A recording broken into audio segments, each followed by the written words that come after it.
কি সুন্দর। ভয়ের পেছনে সৌন্দর্য লুকিয়ে থাকে। ভয়কে জয় করলেই সৌন্দর্যটা উপভোগ করা যায়। ভয় কেটেছে? তাহিয়া অনুভব করল আগে থেকে ভয়ের মাত্রা কমে গেছে। এখানে আসাটা সার্থক মনে হলো তার। আকাশের দিকে তাকিয়ে বলল, ধন্যবাদ। এই সৌন্দর্যের সাথে পরিচিত ছিলাম না আমি।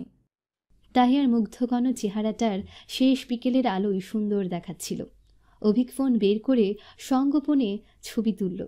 ফেরার সময় প্রফুল্ল চিত্তে বলল তাহিয়া, ভয় কেটে গিয়েছে, দ্বিতীয়বার নৌকায় উঠতে দ্বিধা লাগবে না। অভিক প্রশ্ন করল, এখন ভয় লাগছে হিয়া? সবাই আমাকে তাহিয়া ডাকে, আপনি আমাকে হিয়া ডাকেন কেন? প্রশ্নের উত্তরে প্রশ্ন করল অভিক।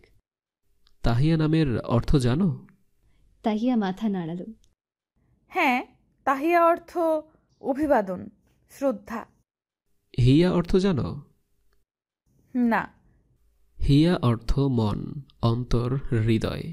তোমার সাথে আমার সম্পর্কটা শ্রদ্ধার চেয়ে বেশি হৃদয়ের। প্রেমিকের ভাষায় অন্তরের অন্তরস্থলে যার বাস, তাকে এমন নামে ডাকাই যায়। অভিকের স্বরটা শান্ত। ওর শান্ত স্বরের শান্ত কথায় অশান্ত হয়ে গেল তাহিয়ার মন। হৃৎপিণ্ড কেমন লাফিয়ে উঠল। হিয়া রানীর বিশ্লেষণটা নিজেই করল।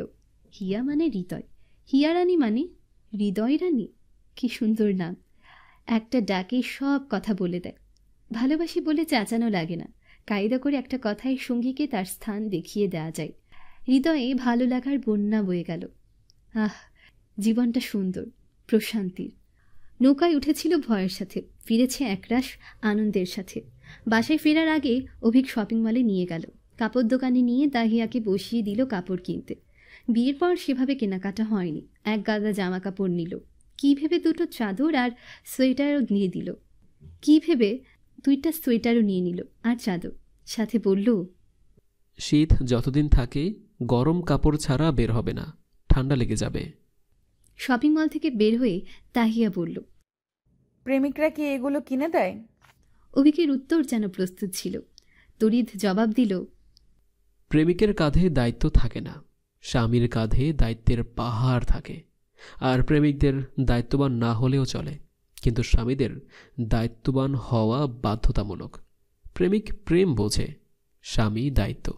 এই ক্ষেত্রে আমি প্রেমিক নই। 51, 52, 53, 54। মীরা সামনের দিকে তাকিয়ে গুনে যাচ্ছে। লেকচারার মঞ্চে হেঁটে হেঁটে লেকচার দিচ্ছে অভিক। চারিদিকে চোখ ঘুরাতে গিয়ে খানিক পর পর তাকাচ্ছে তাহিয়ার দিকে। আর সেটা গণনা করছে মীরা। তাহিয়া ওর পাশেই বসে আছে। গণনা করার মাঝেই বিস্মিত স্বরে বলল,